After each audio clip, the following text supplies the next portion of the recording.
Jest kilka rzeczy w amerykańskiej kulturze, obyczajach i języku, które chyba nigdy nie przestaną mnie dziwić. I dzisiaj trochę wam o tym poopowiadam.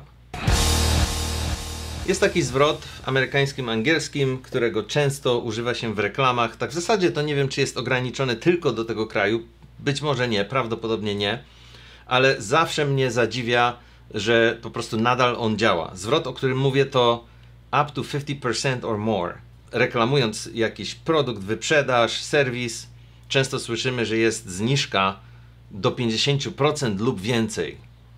Jeśli przeanalizować, co tak właściwie ten zwrot znaczy, to nie znaczy nic. Jest to dowolny numer, to co z niego wynika, tak?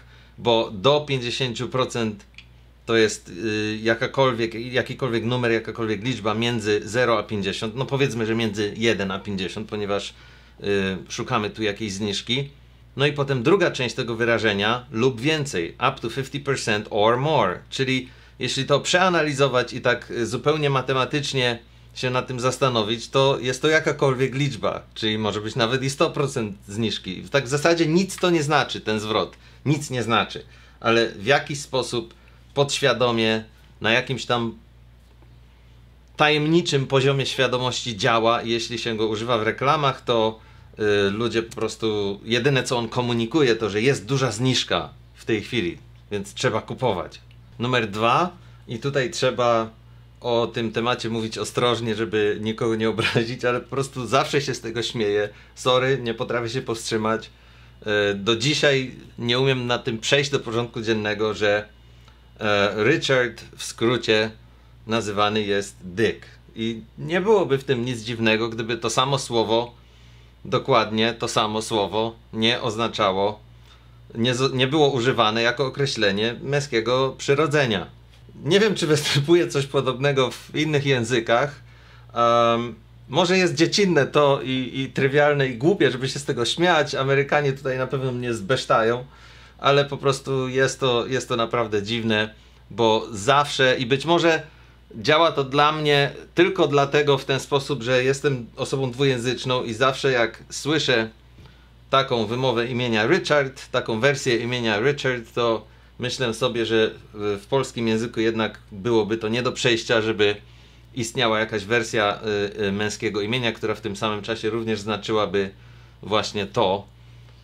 Bo wyobraźmy sobie, że na przykład Ryszarda nazywamy, no po prostu jest to nie do przejścia. Jest to absolutnie nie do przejścia. Samo użycie tego słowa w zdaniu pokazuje nam, której wersji znaczeniowej chcemy użyć, ponieważ na przykład jeśli powiemy you can call Richard Dick, to nie ma w tym w zasadzie nic zdrożnego. To po prostu znaczy, że inną wersją imienia Richard jest Dick. Jest to zupełnie normalne, popularne imię wypowiadane w Stanach na co dzień. Natomiast jeśli wypowiemy zdanie every Richard is a Dick, no to już nie brzmi ono zbyt pochlebnie. Numer 3 na mojej dzisiejszej liście nie ma nic wspólnego z językiem, a ma wszystko wspólnego z obyczajami. Bardzo wielu Amerykanów bierze prysznic rano. Nie byłoby w tym nic złego, gdyby nie to, że nie biorą prysznica wieczorem.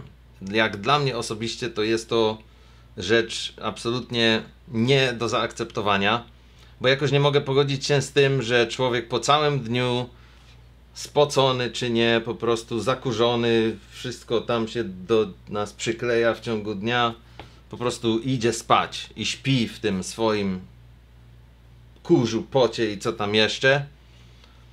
W zimie na pewno mniej niż w lecie, ale nie bawmy się w szczegóły. Po prostu ja osobiście na przykład nie jestem w stanie, nawet jeśli jestem nieziemsko zmęczony, to nie jestem w stanie się położyć spać we własnym brudzie.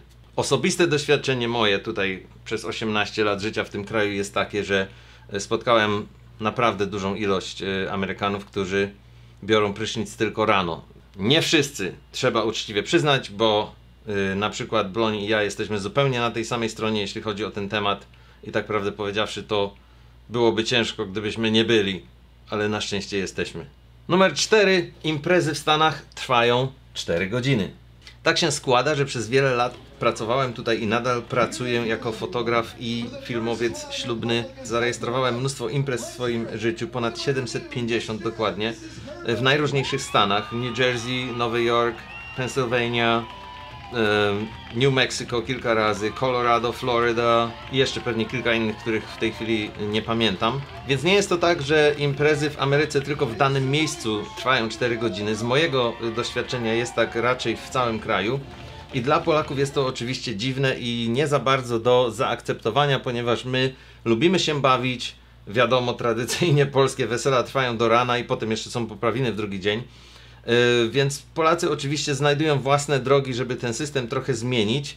W mojej karierze fotograficznej miałem okazję pracować w stanie New Jersey. Bardzo dużo są tam polskie restauracje w miastach takich jak na przykład Clifton albo Garfield. No i te restauracje oczywiście wyłamują się z tego trendu i pozwalają Polakom na dłuższe imprezy, 5, 6, czasem nawet i 7-godzinne. Najśmieszniejsze wydarzenie, które osobiście pamiętam, New Jersey na przykład, nie wiem czy dalej tak jest, wydaje mi się, że tak, zawsze miał takie prawo, że nie można imprezować dłużej niż do 2 nad ranem. O 2 nad ranem każda impreza musi się skończyć, jest nocna cisza, koniec zabawy, idziemy do domu. Osobiście byłem świadkiem, jak Polacy w restauracji, której nie będę nazywał z różnych powodów, żeby nie zdradzać do końca tajemnicy, przekonali policjantów amerykańskich, którzy przyjechali zamknąć imprezę, żeby wstąpili do lokalu i o tam, prawda, te 15-20 minut jeszcze wywalczyli. Impreza była dłuższa. Ostatnia rzecz i numer 5 na dzisiaj, to zawsze mnie zaskakiwało, jak często w nazwach lokalnych firm, lokalnych biznesów pojawia się słowo American, na przykład American Gas albo American Lawn Maintenance. Nie mówiąc o wielkich firmach jak tam American Outfitters albo American Airlines, ale po prostu chodzi mi o takie lokalne małe biznesy, American Haircuts, które obsługują jakąś tam małą, lokalną ilość ludzi. Jest ich tu naprawdę bardzo dużo, praktycznie gdzie by nie spojrzeć, to jest jakiś biznes, który ma American w nazwie. I ponownie oczywiście wszystko odnosimy do naszej polskiej rzeczywistości.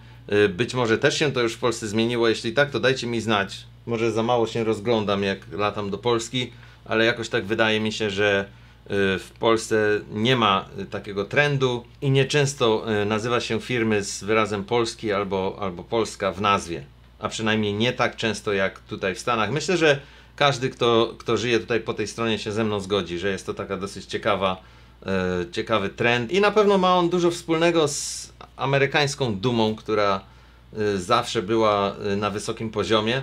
Nie ma w tym nic złego oczywiście, to jest tylko i wyłącznie obserwacja. Jak pierwszy raz tutaj przyleciałem, to być może było to dla mnie trochę mylące, bo mógł sobie człowiek po prostu myśleć: wow, American Carpenters, to musi być jakaś wielka firma, która ma swoje filie w całym kraju, a potem się okazało, że to był tylko ojciec i syn.